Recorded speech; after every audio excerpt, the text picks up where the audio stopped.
What's up, guys? There wasn't enough movement in Daniel's camera there. He was just smiling. Not enough dancing, Daniel. What's going on? Brad did it the most. I did get very excited about it. He took all my moves. I got mesmerized. I felt like that was the 9th edition pump dance right there. You guys are all excited, I'm assuming. Yeah, I think we should do 9th this entire stream. Yeah. Yeah, I think we should definitely. I'm so excited. Let's see what Warhammer community says is appropriate. Oh man. So, what first thoughts, Daniel, Robert? Why don't you guys kick it off with the announcement of 9th? I know we talked about it Friday. We had some guesses that that's what was going to happen, but we weren't positive. Very anticlimactic, because like they said, oh, we're gonna do it, but we already knew that, and they gave us 0 dates, which is the only like real thing I want to know about 9th, when's it's coming. So Brad, yeah, they sort of destroyed 40K for me until that comes. It's like I'm not gonna play any games. I played real 40K. No, I played real 40K for the first time because we've just ended some of our lockdown here in Ohio, and I went for the first time to a friend's house, and I played Eldar and Harlequins versus Tau, and it was basically a 2-on-1. And what Brad's not telling you is the friend he went to is also under NDA, and they both agreed to play 9th, and that's the game they had. No, we couldn't. That's what I wanted to do, but we had one of our buddies, CK, over, and he's not. And I looked at CK, and I go, I really miss you, CK. I go, also, I'm very angry. I'm like, I know you drove 2 hours down here, but can you get out of here? Yeah, Wyatt, you are correct. So I agree with Robert. I mean, I felt it was extremely climactic. I think they put so much effort into the videos and the cool movies and stuff, and there wasn't enough detail around the release. We kind of knew that it was coming, and I don't have any dates, which I agree with Robert. I wish I did. I had some dates, and I've been forced to kind of go on the internet, go on forums, and find out what people know about. Found out a good amount of stuff, but nothing's confirmed. I don't know if any of the stuff I heard on the internet's real, and I don't have no idea what the dates are. So. They did do a breakdown on the Warhammer community site. They did a breakdown of the video itself, kind of just hinting at more and more stuff, showing that the Necrons are coming, talking about the Silent King, and they literally did almost like a frame by frame, showing the Krons, showing the new Inquisitor that we had like a month or two ago. She's in that video, and they pointed it out, and they basically started talking about. I know Daniel doesn't care at all. Less than doesn't care. We're gonna have to keep him awake real quick while I talk about fluff. No, but they're moving the storyline forward. They've got multiple things with the Crusade that are going on, so we're moving forward, which was a stickler for me. They did a good job in the 8th, but we had so long before. I mean, if you remember before 8th, we had Abaddon's 13th Crusade for 20 years. It was a pretty long crusade. Yeah. So, but I mean, they're really moving, and they have different stuff. In one of the latest books, they had It's not a long crusade, Brad. It's like they live. Stern was alone in the warp for 1,000 years. Yeah, it's true. So a 20-year crusade. Well, it wasn't 20 years. No, it was 20 years of our lifetime. Our lifetime. Yeah. It was so long for them. That was a long time for us. I think I read this story. It's about the Emperor trying to find a coin or something in the desert. It would be like reading a book on like Moses or like some historic figure, and you're like, he started this, and then 20 years later of your actual life, you found out the next thing that happened in history. That's kind of how it feels like for 40K history. But I guess it's happening as we unfold. So no, I definitely agree. More information and more stories better. For your Necrons, though, Daniel, it was pretty cool in that video when they show a couple of mortals walking forward with the warriors, and there's just literally an infinite amount of scarabs behind them. I was like, uh-oh, Daniel's going to bring out the scarab. I know he's got them. I've seen the scarabs. Well, Necrons, I think Necrons are going to be pretty good. Daniel has lost more scarabs in the last 5 years than he gained. It's okay, Daniel. If you need scarabs, don't worry. I'll come over and I'll forget like 80 of them there, and you'll never return them because you're you. But I think some of the things to expect. some of the things to expect. I don't know if I'm looking into it too much or not, but did you guys hear anything concrete about the table size? I know they were talking a lot about dining room tables and playing on dining room tables. Do you guys think that there's a chance that the dimensions of the table we play on could change from a competitive standpoint if it was changed in the book? What they said is that they were going to bring different types of games, right? So they're going to probably have a smaller size of game, a bigger size, and a huge size. They even had two graphics on it. One was like two guys playing over lunch, and the other one looked like a full-size cartoon table, but it looked more like a full-size table. So I'm guessing they're probably adjusting, so you can play 1,500 points on a smaller table and 2,000 points on the same size of table we're doing now. Well, speaking of points, they made it sound like, the points are going to be, I would say, from what I gathered, it sounded like points are going to go up. They're going to try to get smaller games. And I don't think there's going to be any way to do that other than making everything more expensive, right? Because I think the fundamental thing that I heard on there from feedback was that games took too long for them. They were expecting the games to finish faster, and when they started going out to all these events and working with these, consultants that are, helping run tournaments and stuff like that, they're sharing the fact that games aren't finishing. So if points go up, Daniel, do you think that they'll still lower the table size, or do you think that if they come out with a recommendation, 2,000 points, let's say 2,000 points in 9th edition is 1,500 points in the current edition. Let's just say, hypothetically. And then they go, we also recommend you don't play on a 6x4 anymore. We recommend you play on a, 5x3 or 5x30, so 5 by something, right? So do you think they'll do it or no? Have invested, 100 and 1,000 of Swedish kroners, which is probably like $8, in gaming mats. Which are 6x4. So then my guess in Sweden, we're going to play 2,500 points to adjust to that size of game. Wow. Okay. So you're thinking that if GW increases points on their overall models, some reactions could be that we'll just play bigger games so that the feel of the game stays the same. Yeah. If since we have invested so much in mats, perfectly sized tables, foldable tables that fits the mats, etc., etc. There's 0 games that I play that is played on a dining table, which is 5'3". My table is also a lot bigger than that, so it doesn't make sense for me. I think the width is the thing that they're focused on there.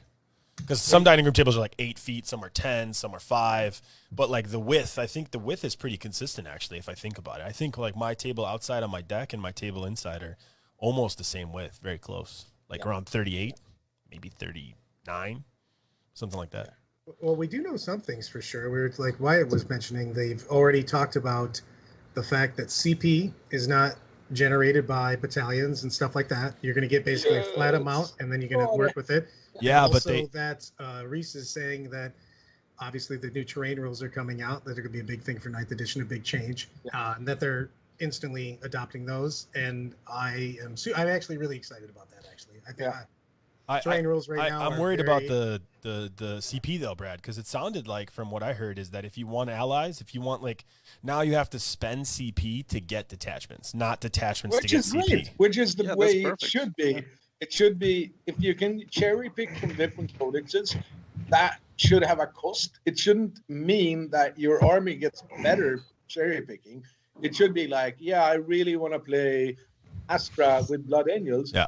Okay, I have to pay 3 CPs to do that or something. But it will shake up things a lot. It will shake up things a lot. Well, first off, I 100% agree with cherry picking the best out of multiple codexes.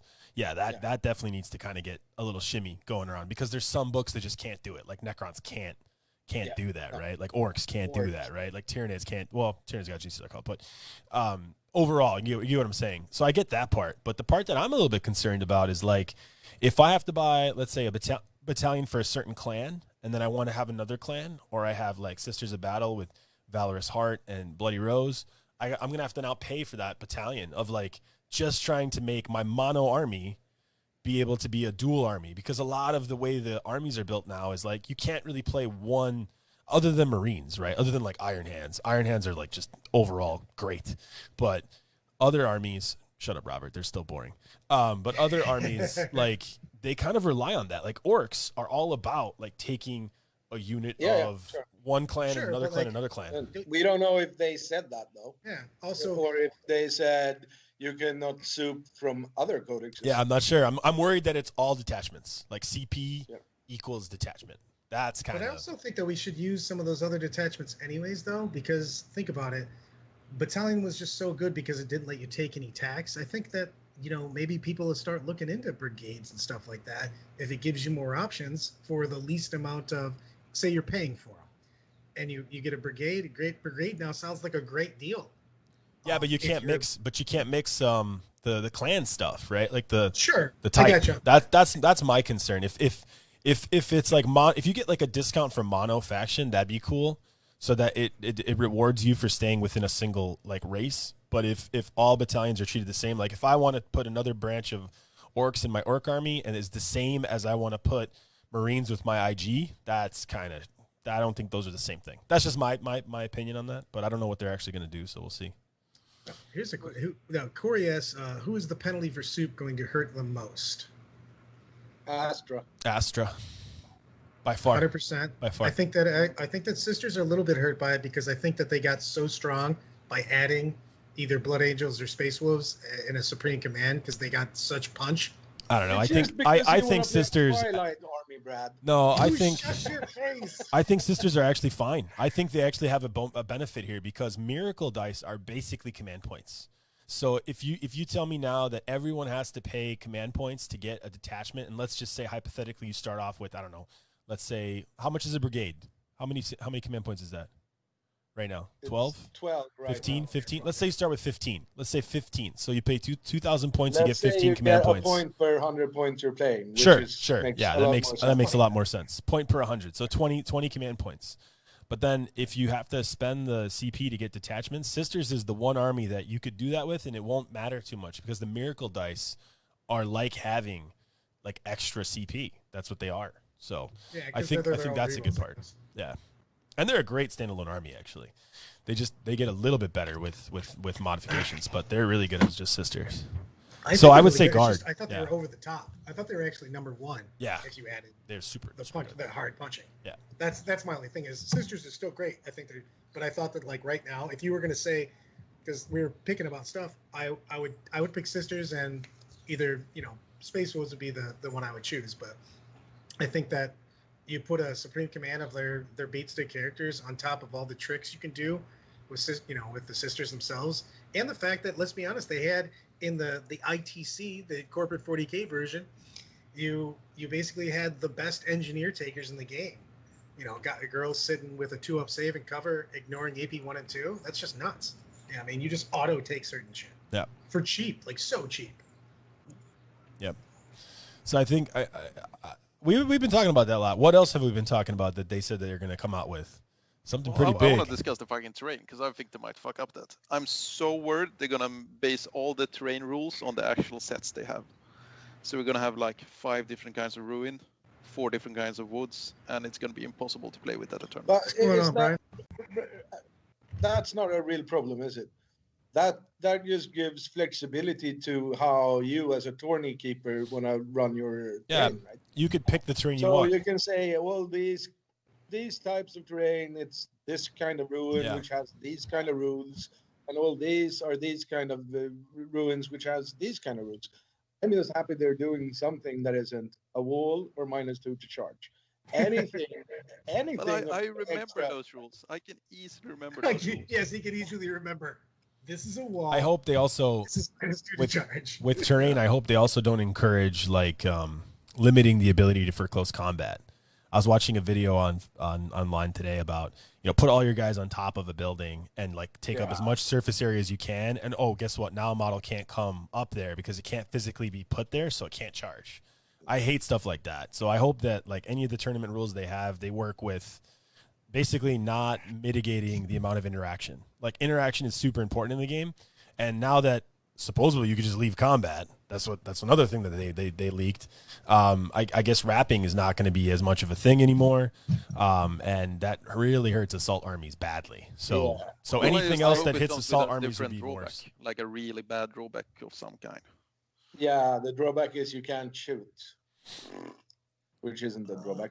The thing is, someone said, yeah, with the new edition, assault armies will get a real boost. But the only thing I heard was you can't lock vehicles. Vehicles can be shoot out of combat. They can shoot into combat. And also, when charging a unit with blast weapons, they automatically get max hits and stuff. It just felt like, oh my God, this is a shooty edition. Yeah. Yeah, I agree. I didn't get a sense that combat got better on the No. the preview for sure. But terrain, I think one thing I liked, Robert, was they mentioned that there might be bonuses that you can get or like special achievements or rewards in the game if you hold a particular terrain. I thought that could be pretty cool. If that has anything to do with command cool, points, but then I that'd be figured cool. like, okay, so now shooting armies are gonna stand in the terrain and get even more buffs, like buffs when they're assaulted and shit, and like Overwatch better. And I just thought, oh, Yeah, but Well, I mean, wouldn't it be depends on how you surprised. apply this, I right? wouldn't be sorry, go ahead, Daniel. Go ahead. no, can go ahead, probably Brad. make this He really seems like he has creative. You can probably make this super Wait a minute. creative, and it's like there's a piece of terrain in your opponent's deployment zone, which will give you, I don't know, benefits within the game. Yeah. You can control that. They have already said that the different terrain, something I can say that they've said. They have said, came out, because I was talking about it, and so was Brian. There's the terrain actually will have different effects, and that you also will have different effects depending on who you are. It basically does a whole bunch of stuff depending on what type of terrain it is. They even mentioned that in the videos about that. Yeah, Saves, yeah. different things. Yeah, they talked about that for sure. But we're not getting Razor Floor back in Forests, I hope. Yeah. well, what are the odds that a Raptors. demon prince will Raptors. die if he lands in a forest? Raptors. Can you give us Zero. that? Tons of raptors. 0. Then it's Then it's a shit edition. It's a shit edition. It's garbage. It's garbage right there. No, I also thought it was interesting. Well, one thing they said, Robert, you mentioned Overwatch. So one thing they said was the next edition is really looking at rerolls and +1s to hit and all the rerolls basically, and taking out as much of the game as they can so that it goes faster. That's kind of the sense I got. I don't know. Did you guys get that sense? Well, I hope that's how they speed up the game and not by decreasing points and shit. But that's what they did when they started 8th, and we can honestly say they sort of fucked that one up. I think it's really hard to build synergies in armies without adding rerolls and those kind of buffs. Here's where I'm going with this, though. +1s and +2s to hit are mathematically very similar to rerolls. So rerolls take way longer. So if they want to implement pluses and minuses, that works a lot better. It fast forwards things. What else is a useless part of 40K that takes a long time? Works. I hate you, Robert. get When I rid of see it. you the next time, I'm going to burn your No, Iron Hands army. They did talk about that. They've looked at it a lot in the tournaments and stuff like that. I really hate lots of extra modifiers. They were talking about that. Stacking. Yeah, But- I've never been a fan of stacking modifiers. I like being able to do one thing. You know what I mean? Yeah. I don't like making somebody extra minus to hit is just once you get to ridiculous. -1's defensive. When you get to -2, 3, 4. yeah, 4. You can get 4. Yeah, You that's can true. get 4, but that's useless. 3 is enough. I mean, What I was certain going with armies just Robert, though, it's was just crazy. Robert was talking about staying in a building, right? And like your shooting army stays there. What, for me, one of the most redundant things in 40K is Overwatch. I think Overwatch is super lame for so much of 40K. So like I wouldn't be surprised if that's something they consider in the future. Maybe not this edition, but maybe in another edition they make Overwatch something that you can or can't do. I don't know. Maybe some armies get it, maybe some don't. I feel like a lot of time is wasted on that. Do you guys agree or disagree? I don't like Overwatch, but I do like the ability to do something with it, or there's the things that you could do to basically Remember the guard used to have their old school. I mean, they still have a version of it, but that way in the thing, when you charge them, they had close order drill, but they actually had to be in close order. Wait, this is several editions ago. So different defenses to actually instead of overwatching. Yep. Robert, Daniel, Overwatch thoughts? Waste of time, valuable to the game. Well, I think just it's hate actually people roll. I think it is valuable to the game. I think it sort of gives you a chance to plan and mitigate some charges, and I mean it depends on how assault is done, right? Right now, if you don't have it, you can just charge with rapid, and it will, you know. I feel like right? I feel like Overwatch though, similar to re-rolling, just takes time out of the game. So like where I'm coming from is in the States, we have a lot of clock 40K now, right? Like chess clock 40K, Yeah. and I feel like if you have to sit there through like so many times, I just go just charge. Obviously, if you have a single guy, right, like, and he for some reason doesn't have the ability to turn off Overwatch, or if you're playing Tau, then I understand the values of it. But like outside of that. I usually just say skip it, right? That would save time. What else would save time in the game?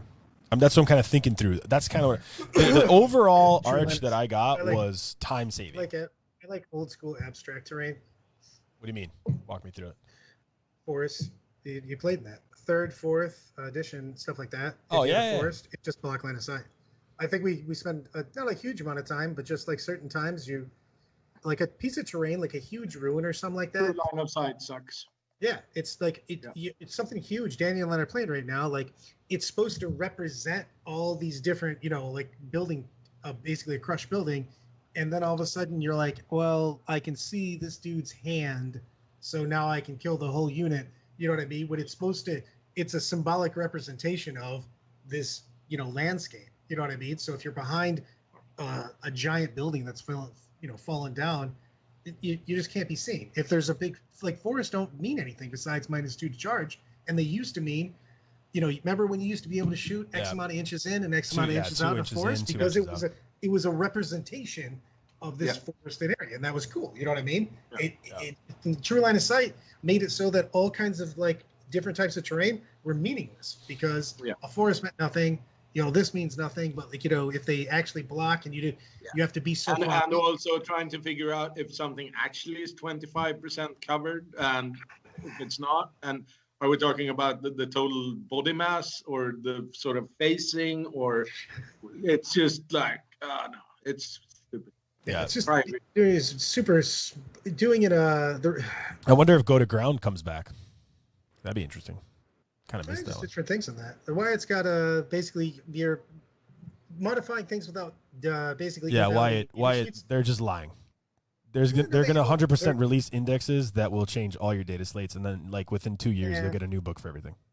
You will get a new book for everything, but all the books are currently valid that you can use. So they've already said that. That's the front page of the Warhammer community site right now. Yeah, but how are they gonna fix rerolls then? Yeah, they'll have to release something, Brad. They'll have to release an index or something. They have to write they're gonna do a FAQ for a lot of things. Yeah.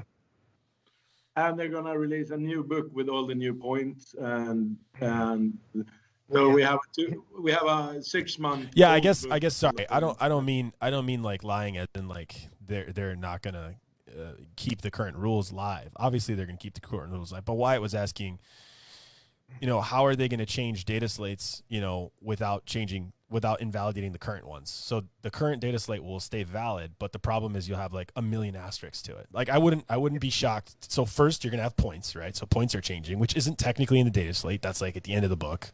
So we already know points are changing, and then you're going to probably have changes elsewhere. I wouldn't be surprised to see changes that we've seen in the past, number of wounds, number of movement, the special rules, rerolling ones changing. That can all change. This is kind of like when we were going from 6th to 7th, though, where remember we could use our old codexes in 7th from 6th? Was it 5th? Yeah, it was 6th to 7th, right? Or was it 5th to 6th? Yeah, whatever. Both 5th to 6th and 6th to 7th. I don't know, man. We used those codexes. This feels like a big change to me. I got a vibe that it was a much bigger change than it was. So that's just what I'm telling you from my perspective. So I think other people may have the same vibe. I felt like it was more. I mean, there's certain changes and stuff. I mean, I'm biased, obviously, but Yeah, I'll wait to see it when it comes out. So, which hopefully is in a month or so. I don't know. Hopefully. Or at least they start pre-orders in a month. That'd be cool. I think you can't. They can't wait because effectively they just came out and went, don't play any more 8th. They didn't mean to say that, but that is what they said. Yeah, no. I just started building stuff for Chaos, and I'm gonna return all those guys. you know. Yeah, I think I'm gonna start a Necron army. I think I'm gonna start building Necrons right now. I'm really happy I have a full wardrobe of built and painted Necrons. Yeah, but you don't have any of the new models. Way of pimping them as well. I'm gonna do like shield simulations in Warfare. I'm gonna steal that idea and just do it better than you. Yeah, but look at Brad. Brad's just like he's got like eyebrows in the air. He can't say anything about Necrons. He's dying to say like, bro, Necrons are ridiculous. That's what he wants to say right now, but he can't say it. Or he wants to say, guys, Necrons really are not that good. They're just gonna kind of come out. Where's your sign, Brad? I missed your sign. So Brad, what I did is I took a look at their preview of all their models. So they had like that huge preview, and you see all the new Necron models. I know it's all over Facebook. And I just kind of printed them out on individual sheets. And I'm like, how do I make these conversions like now? So like the moment the book comes out, I'm like good to go. I could just go and play with it. I don't have to buy the new stuff. That's the goal. I have 12 Tesseracts, or I mean, I have 3, but they're broken into 12 pieces. So I can do something with that. I love that. That's awesome. Wyatt's taunting me in chat also, so not just you 3. Yeah, Wyatt. Brad literally he doesn't tell anyone about anything, so it's hilarious that we have a podcast and like there's literally nothing else to talk about 40K wise other than 9th. So like he doesn't even have to be here, but we have him here anyways because it's nice to like show that you have like a nice dog and it's trained and you know like, oh, here you go, sit and stay. But like putting the cookie right he up my doesn't nose and just need to be here. So he's just here anyways, but he is feeling very wrong one. This one. He's very, very salty. But now we have to show the pinata one. This is what Brad wants to do when we talk about 9th. He wants to.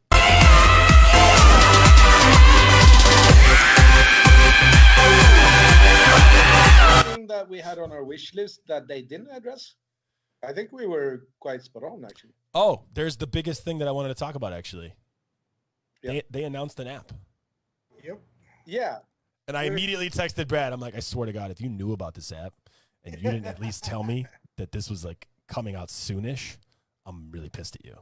I did not know. Brad's like, I didn't know about any of it. Yeah, they released. They're talking about making an app, which is what we've been talking about for weeks now. How awesome an app would be, and we don't understand why they don't make it and how they can collect so much data with it. So it sounds like it's coming out with 9th. Like it's going to drop with the game. So I'm really excited about that. That's actually like one of my number one things I'm most excited about is the app. Hopefully they just use it to give everyone free, updates to all the data slates. Just go on this app and boom. What I heard or read, I'm not sure if I read it or heard it. It's if you buy the codex, you get the codex in the app. What I really would like to see there's a registration key. Greedy is since they're doing big changes, it would be really nice to go to your local game store with all your codexes and receive those in the app. And I saw something where they said, hey guys, keep your codexes because they're still, valuable, valid. Yeah, you need that's literally the front page of the 40K or the 40K community page right now. Because that way, if they did that, they would really, take away a lot of pain from all of us. And we could get everything we have into that app. And then, of course, if you don't have the codex, you need to buy it, and that's fine. But just get all that data and get it updated. I hope it's not codex based though. I hope it's very similar to Age of Sigmar because it's really, I like just being able to search data sheets. That'd be the best. They're doing it so well with Age of Sigmar with that, by the way. Yeah. I hope that they. I don't know. I literally just take the code of Age of Sigmar and make it 40K.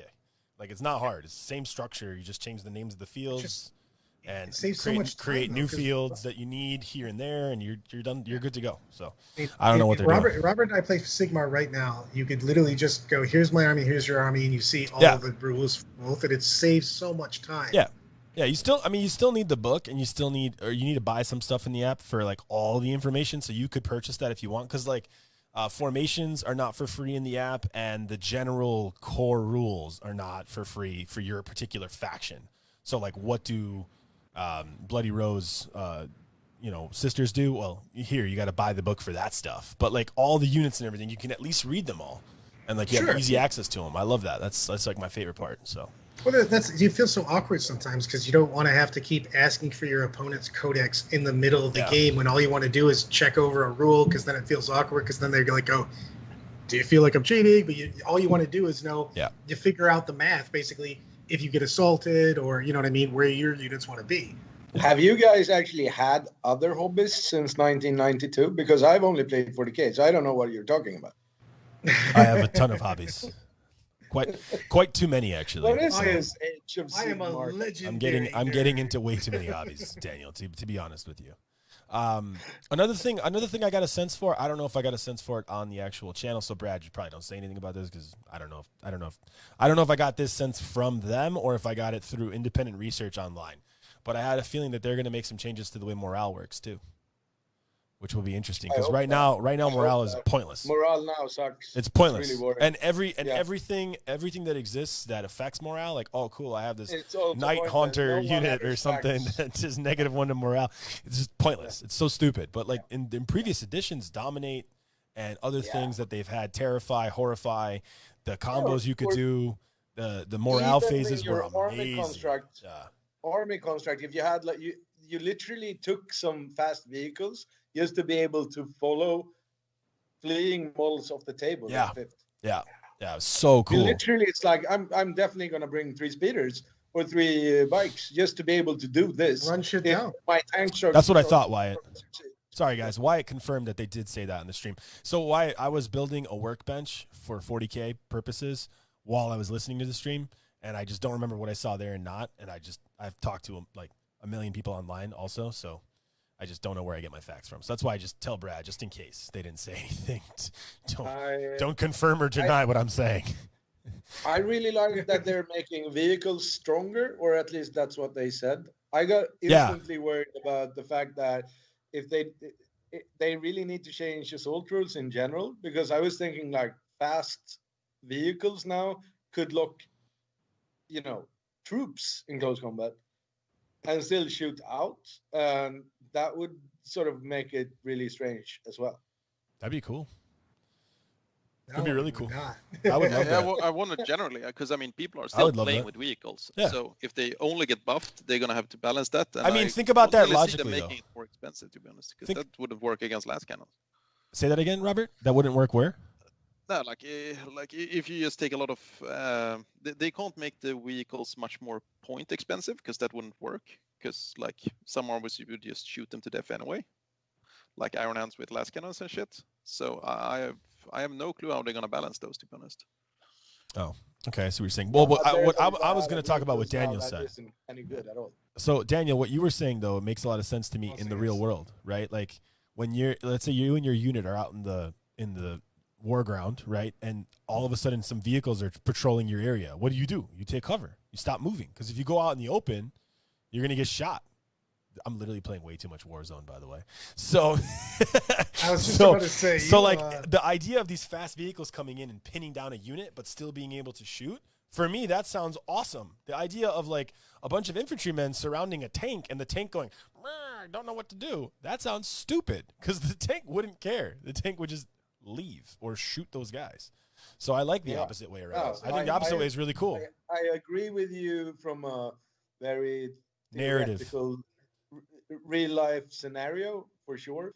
But I can just see another worm box, kind of worms opening. If you overpower vehicles instead, like skimmers and stuff, locking stuff in. That's why the terrain stuff has to change about that, though, because it makes a big difference if you're trying to lock down my unit, but I also can go into terrain that you couldn't follow and stuff like that, or you can't see me. Yeah. So I'm curious how much terrain gets updated. I mean, guys, I know that there's been a lot of talk of this being like an 8.5, and rules may still be this, like, rules are still going to be honored, your codex is still going to be valid, but it just seems like so many changes. I mean, from what we're talking about morale changes, but like already confirmed. Wyatt just reminded us that they brought up Reavers and Night Lords, and I remember them talking about that actually. So morale changes, terrain changes, assault changes, potentially rerolls being gone, potentially Overwatch being maybe something different where it's not across everything. Maybe it's something where, you know, it just speeds up the game a little bit. Points changes. What else is there? Now your CP is no longer created by detachments. Instead, you have to spend CP to get detachments. That's going to change the way 99.99% of armies are built. I mean, this is so every single aspect of the game is changing. This is a major change. Yeah, Nick in a comment in chat brought up the fact that it's not just vehicles that'll be able to shoot. Monsters were said in the video to be able to shoot while locked. Awesome. Which is actually a big deal. When you get those 4 shelves of Tyranids going. Yeah, I mean, because the thing is that if you've got Robert Daniel and I in our Imperial Guard las guns and we grab a 40-foot tall Tyranid monster, I'm not really sure that it cares when it's shooting downfield. It'll use one of its 4 other arms to swat us. Yeah. Like I said, I think that there's some massive changes. It's going to really shake things up. I can see mono faction armies become extremely elite and leverage a single detachment where their warlord is in it so they don't have to spend any CP. And then they basically are able to capitalize on those CP without all of the garbage tax. You basically take the army that you think is most optimized, that can use the CP you get from that single detachment you're taking, don't spend any CP on anything else. I think those are going to be some strong armies. That's like probably Necrons. I think that's the intent as well. I think they said something on the stream about seeing more mono stuff. And I didn't even know it was possible to laugh in Lord of Skulls. They put it in quotes, laughs in Lord of Skulls. It's a new language. But still, do we know if vehicles and monsters can actually shoot at other units or only the one that they're tied with? No, we don't know. I mean, Brad. I would assume anything, because I would assume they're moving towards more of an Age of Sigmar kind of feel, and they would be able to shoot at whatever. They'd be able to shoot at the unit they're tied with or a unit outside. Yeah. The vehicles. Because I would be distracted. I would say monsters too. Actually, probably beating me with the thingy. Yeah. Normally, if they was going to follow exactly Sigmar, I think that I wouldn't be shocked if they could only shoot the unit that's in combat with them. But I think, based on what I'm hearing, is they're going to be almost fully functional. Like assault won't impact them whatsoever. They can attack the unit that's in combat or outside of combat. Nice. I mean, I'm looking forward to just starting to play. Period. And it won't be bad, I guess. If we start coming out of COVID, I mean, I guess Alan's got a little bit longer than I do. New York's got a little bit longer than everybody in the States here. But then we'll basically, hopefully, be coming out of the summer. Nova will be 9th then. Yeah, I don't know if Nova's probably not going to happen. So, but it's just it depends on whether because DC's still pretty locked down, is it not? I don't think any event with more than 50 people will happen until a vaccine is created. If there's no vaccine by Adepticon next year, it won't happen. I honestly don't think any state is going to open up to beyond 50 people. There's no way. Yeah, I give you that. Which is bullshit, because I go to Home Depot and there's 340 people there right now. There's a line out the door across the block. So it doesn't make any sense, but I don't think they're going to do it. It's like 4 different things now. I would go to Nova and play in part of 4 different tournaments that are all 50 people. Brant wouldn't do that. No, they're not going to do that. And then you have those tournaments all meet and get divided up into tournaments of 16 people. It's not going to happen, Brad. I wouldn't get your hopes up, buddy. I would be shocked to see anything happen this summer. I mean, I just think he's going to try hard now that he's actually in charge of all that stuff. He's the tournament guy now. Yeah. I don't think it matters though. This is all state regulated, right? So it's. Yeah, I know. I'm just saying, if he's allowed to, I would really like to see it happen for him. You know what I mean? It would just be a bummer to get a new position at GW where you're literally the tournament liaison. But he'll run something right after, right? I mean, he'll probably run something in October, November, the moment that this thing happens. Brian just said the boys is still on. Everything is still on until it's not, right? That's what we learned with the Adepticons. So everything's going to be still on, literally, it will be still on until the very last moment, where either the event coordinators are at the point where they have to decide whether or not they want to break their lease and break even and whatever those rules mean, or they want to roll the dice, right? And they want to keep going, or like Adepticon, get hit after they can break even and hope things are okay. I don't know how that worked for them, though, because the government basically said you're not allowed to do this. I'm sure Hank and Matthias are dealing through it with Chris and them, but I would be shocked to find out that they didn't have some type of financial impact. I would assume it's pretty big, because those are contracts, right? They're written. I don't think there may be an act of God clause, and you may have some standing to say that this was an act of God. So like obviously for the rest of the world, that clause is called common sense. Force majeure. What? For the rest of the world, that's called force majeure. Force majeure. Not called act of God. Yeah. It's called act of God in the States. So if there was like an earthquake and like the entire like hotel that Defcon was supposed to be at like fell into the ground and was gone, right? Like I'm assuming they wouldn't have to pay anyone. So COVID is the same thing, right? That's still force majeure. It's one lawsuit away from destruction. That's good. So yeah, I think I would be shocked to see an event at all at more than 50 people before a vaccine is released. I really would, unless what we see is like states start to open, and then in June, July, and August you don't see an uptick at all. You see things, everything go down. Over the summer, but then I'd be worried again for winter. If there's no vaccine, that stuff can ramp back up, and I wouldn't be surprised if it does, and you have a bunch of closures again. Brad's really sad right now. He can't talk about 9th, and now I just pooped all over his party of like events coming back. So he's just like, "Where's my sign? I need my sign." Yeah, but I think events is gonna be. They want to plan like real quick and like real. Like real soon, because you don't want to plan an event for like 3 months in the beginning. I think tournament organizers is going to be like, we're going to hold a tournament in 3 weeks, because then we're going to know it's going to be open and functioning. It's just you have to find a place then. That's the only problem. You know what I mean? So you might go, hey, we're going to hold an event in 3 weeks. And then you're like, okay, we're holding it outside in a parking lot then, because there's nowhere to go. Yeah, Wyatt. Like abandoned gymnasiums and shit. Yeah, Wyatt, I see your comment on the lockdown being over on the 28th, but even when the lockdown is done, we're going to live like Swedish country has been living for months. We're going to live like that. So the lockdown's going to go down. You may be able to go to restaurants and bars, but you're not going to be able to sit next to anyone. You're still going to have to wear a mask. You're still going to have to wear gloves. There's going to be no like groupings over 50 people probably for a long period of time in any kind of like social gathering event. And that's just kind of what it's going to be like for a while. I mean, here in Illinois, our governor literally said that until a vaccine is created, no gatherings of over 50. So I would be shocked to see other states openly break that for large events, because every event that we have for 40K that's big takes place at a major hotel, and that major hotel is not going to go against what the governor says. So the brother of Hesselberg says, Jimmy! Robert always thinks a lot. Lots of thoughts going on in his head. Jimmy. Gotta love Jimmy.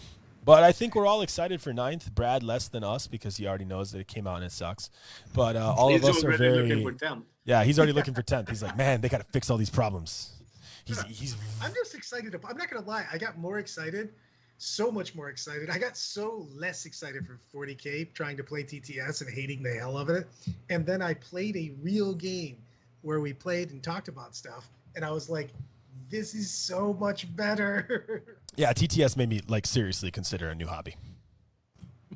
I was like, I should just probably sell all this behind me and just start something else permanently, because it's gonna be really computer game sucked. Yeah, it was soul sucking. 9th is really gonna rock. I'm looking forward to it as hell. But I mean, if they have to release it now, where's my rulebook? I know, right?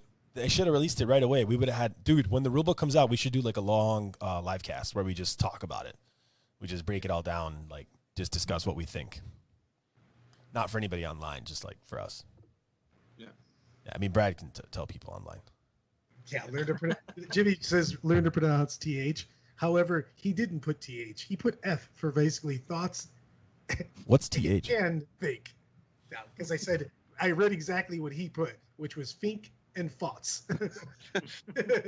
It's okay, Jimmy. Brad's just salty. Don't forget that. Well, Brad, are we excited? How I'm excited should we be? I'm excited, seriously. But I'm also I'm more excited just because I haven't got to play either. So I'll tell you more after that. I'm super excited for ninth, but I'm also just excited to do anything where I touch real models and have someone to talk to that's in front of me.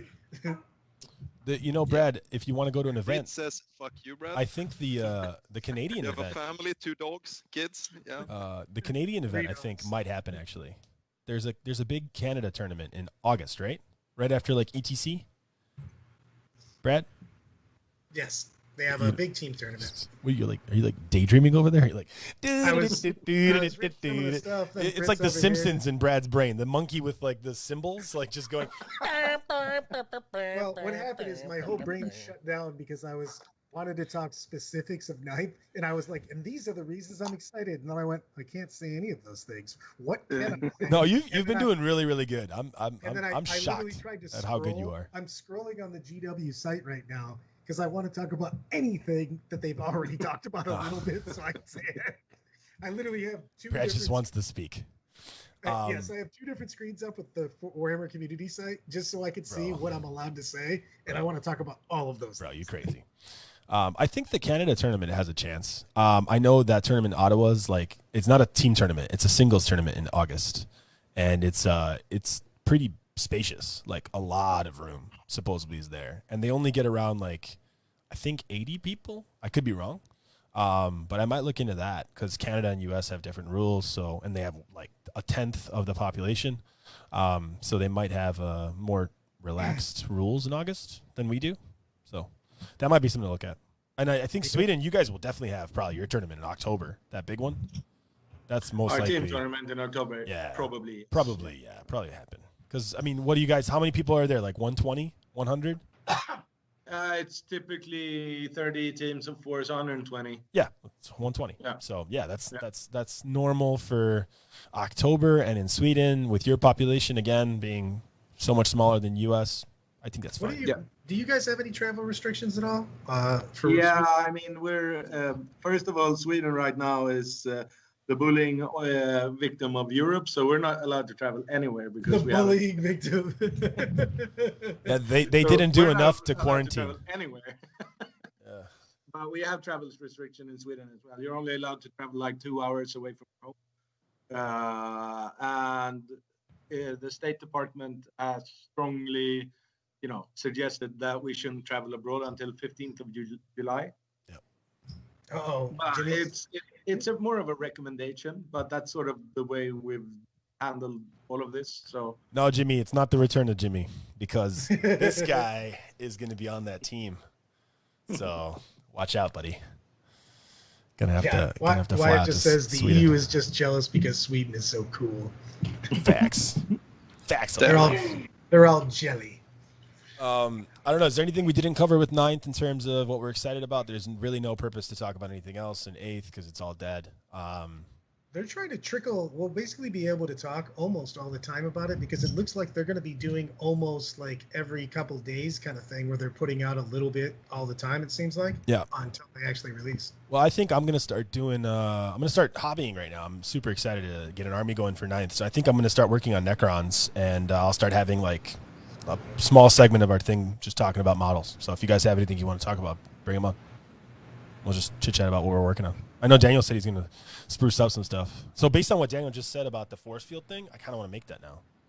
Like a little force field. Like I'm going to make balloons and then pour resin water effect on them. Yeah. And then pop them. Blow the balloons and then break it apart and then paint it like, so you can see in movies when a force field is hit by a projectile. I have a way cooler way to do that. I will share it with you. I will share it with you. This was my plan of doing it. But we can share that. Sniggs wants to talk about pasta. Dude, I made some pasta, bro. Sniggs, I made a pasta a couple days ago. I should have took a picture of it actually. So here's what I did. I cooked the pasta normally with some paprika and some olive oil, a little bit of salt, right? Normal boil. On a separate pan, I sliced up some garlic, some butter, some shallots, some onions, and I let that all simmer, get nice and juicy. Then I put some mushrooms in there with some habanero peppers, and I put some more olive oil, loaded it all up. When the pasta was done, I threw it in, scored it real nice, and then I took about, I don't know, maybe 4 tablespoons of butter, put it in there in the middle, and let that all just kind of get nice and greasy with a top on. You would have died. It was delicious. You're missing the Parmesan, man. Oh, that comes on after. I don't cook with Parmesan. I'm a topper. I'm a Parmesan topper. So I put in a plate. I put some green chives on it with some Parmesan, and then I put a little bit of sriracha because I do like sriracha. I do love that this is where we went at the end. You're like, what are we going to talk about? Hold on. Actually talk about pasta. I ate pasta. Just ate it last night. So Snigs is like asking me about pasta. I can tell him about steaks too. I made some steaks. I'll take a picture for you, Snigs. I'll send it to you later. I made a sick-ass steak barbecue on Sunday. That was good, too. But what did Jimmy said, what? You are also missing meat. No, Jimmy, we don't need meat in pasta, Jimmy. Come on. You always need meat. You don't need meat. Brad, we need to find a topic you can talk about. You got mushrooms. That was it. Just hot pasta, apparently. No, Brad can talk about our lox platters. Me and Brad send pictures to each other of lox platters. I'll make a lox platter. I'll send it to Brad, and then he'll make a lox platter. Send it to me. We're just like, hey, your lox platter looks good. Well, I feel like you guys don't know how to do it because you can't even pronounce lax. Yeah, we both hate you. Where's the button to get you out of here? Yeah, I like that you guys pretended that I couldn't join the call for like 15 minutes until you gave up and invited me anyway. No, we didn't invite you. I had to create a whole separate call. Another call. Where I had to bring you in because you don't understand technology. Yeah. It's just makes no sense. Don't pick on Robert. He's the IT guy. Times. The IT guy. They couldn't join a Skype call. Yeah. It's like we're sitting on this Skype call for like 10 minutes. Robert's nowhere. I think, Daniel, didn't you call him like twice? He's unavailable both times. 4 times or something. Yeah, I also did. You know what I was able to do on that call? See, they called and we didn't. I wasn't on it, but then I got on Skype and I pushed join call. And that's how I was able to solve the IT problem. Bro, that sounds like you're really thinking with your brain there. You know what I mean? That's a big leap for Robert. That's a big problem one. solver. Yeah. When Robert found out where to go to the bathroom, I was like, he's done enough. Like, we can't expect anything more from him, right? That's pretty much it. So. I am sad now. I'm glad we got to make fun of Robert more than we got to make fun of me today. I really like what happened here. Robert just goes, I am sad now. I'm reporting the status of my feelings. I mean, they're not as fluid as you think. You don't need to report the status so often. Today when we were throwing down some games, I was like, it seems that what you're saying to me, Robert, is roundabout telling me that all of the time I'm terrible, but sometimes I'm less terrible than others. He goes, I'm glad that you're finally getting to understand what I'm telling you. Yeah. What are your guys' thoughts on massively converted armies? Like counts as I know Brad's thoughts. I love it. You guys like it too? If I have like give me shit about it. If I have like a book, like if my army list has a picture of the unit and then like shows you like this is the unit that it's supposed to represent, and it's pretty close because I'm thinking about doing a Flesh Eaters Age of Sigmar army. I'm sure you guys know what Flesh Eaters are. But converting all the Flesh Eaters to be Necrons, but be Necrons before they made the deal with the Cetans. So they're like Necrons that haven't yet made the deal to go into Living Metal, and they're like a previous Necron army. Tomb Kings but alive? Yeah. Yeah, I'm going to like As long as you have the weapon on them, I just don't care. Yeah. Yeah, I'll have the weapon on them for sure. Yeah, they'll have the same. They'll have all the right weapons. I really don't care. I love conversions as long as I can just see what the hell it is and it has the actual weapon. Yeah, go for it. I'm not even worried about the weapons as long as it's not mixed. So it's not like these ghouls are leg bearers and these ghouls are bloodletters, and they're like the same because then it's unplayable. Oh, how do I say that? Van Allen just said what it was. Necrontier. Necrontier. Yeah, I want to do that.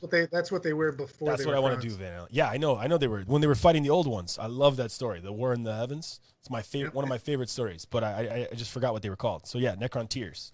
I want to make a whole army of those guys. Be sick. I just got to figure out. It's stupid to fight the old ones. In Sweden, we just let COVID into the old ones' homes. Damn. No, Daniel. Not cool, bro. That's just mean. Unnecessary and too early. Well, too to soon. be honest, this might fix. Robert, no. You're gonna go way farther. You're gonna go way beyond the line. No. Just no.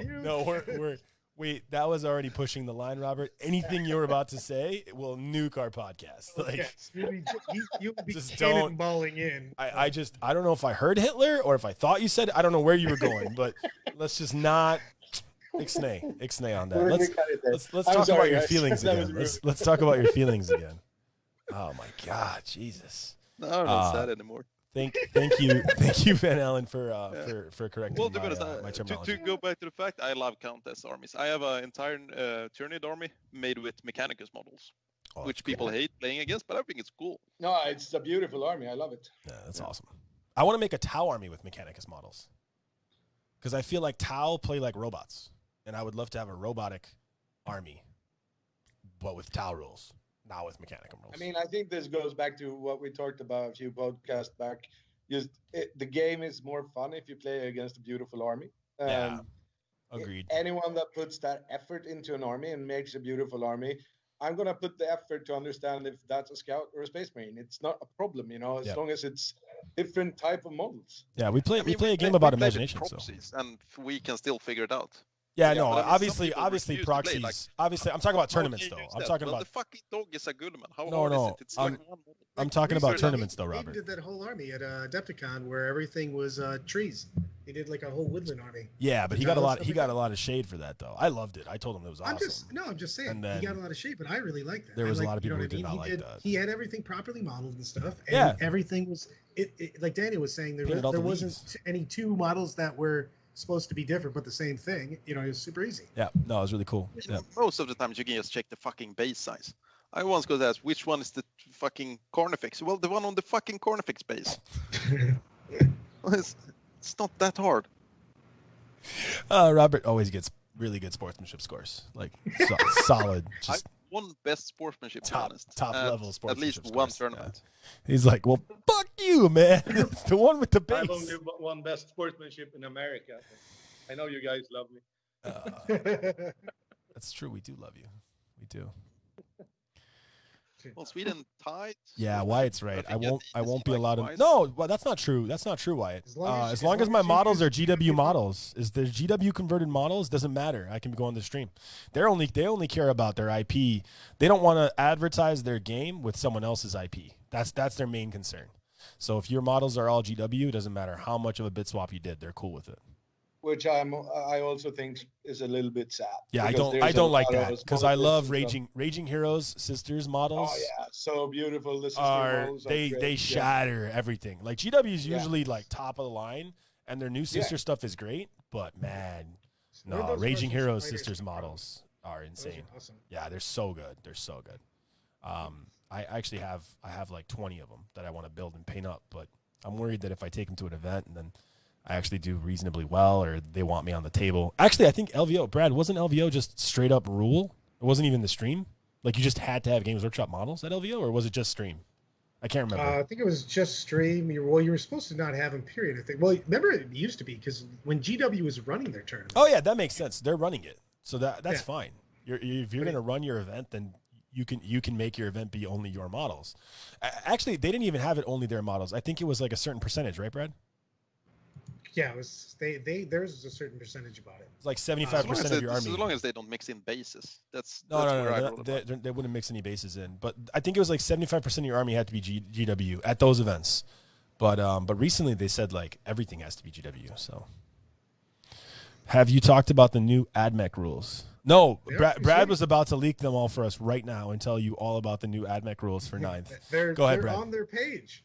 They're on the community page. Yeah. Oh, okay. Go ahead. With a couple of their stuff, they've leaked some of them. Like they have Radiant Disciples. Basically, you shoot at them from more than 12 inches away. It's -1 on the strength of the weapon.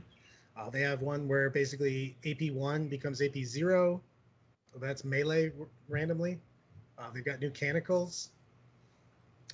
They had some strat that took away aura effects, or if that was the rule, it's strat, right? And then they've got exploding sixes, They can reroll all charges. They got a couple different warlord traits and stuff like that. They've got some cool stuff. Would you rather? I think they needed a little bit extra. I think AdMech's a really good army. Yeah. I just think they were this close to being top tier because they just needed extra. You know what I mean? Yep. I've had these guys up. I was trying to talk about them on the thing. I mean, they have stratagem basically that when you're shooting with Skystalker's unit from your army, basically when you resolve an attack, you score a hit, that model is suppressed and still on your next turn. When resolving an attack made with a ranged weapon by a model and a suppressed unit, subtract 1. So basically, if they hit a unit, they'll make it -1 to hit, which is pretty cool. And it's only a 1 CP strat. So you could basically shoot something that's big. You know, you shoot a unit, a Centurion, it's a Knight, or whatever. You know what I mean? Do you put it on your unit or the enemy unit? You basically put it on your unit, but whatever they shoot becomes suppressed. Yeah, so then you can suppress. If it's only to hit, you can suppress 10 things. Yeah. Yeah, it literally just needs to score a hit. Doesn't need a wound, anything. Just straight hit. Would you rather have the ability to turn off auras or make their range half? Turn off. I like the idea of like if it was like less of an investment, making them like less range and making your opponent have to decide whether or not they want to like super focus on their movement to make it still work to some degree would be kind of interesting too. Do you mean what is a better game mechanism or what is better? What would be better for tactical? What would be better as a tactical? Yeah, that is better to turn them off. Turn them off? Yeah. Yeah. I think they're a burden. So I think making them like less range would be hilarious because they'd have to like sit there and like make them work still. I just like people to have a hard time. Well, I would like to see them actually like the only models in range would actually get the buff, but that would slow down the game. Yeah. Again, but that would be the good solution, reason. to be honest. That's why I like it. Your character should just be able to choose the model they're giving the buff to. That speeds the game up. That guy right there. Yeah, you're like, Jimmy, I'm inspiring you. Brad, but you inspire everyone around you, man. It's like an aura. This is true. That's why I'm the leader of the Imperium. Yeah, exactly. And I'm the leader of the Imperium and Chaos at the same time. Luckily, congratulations! So it's Congrats!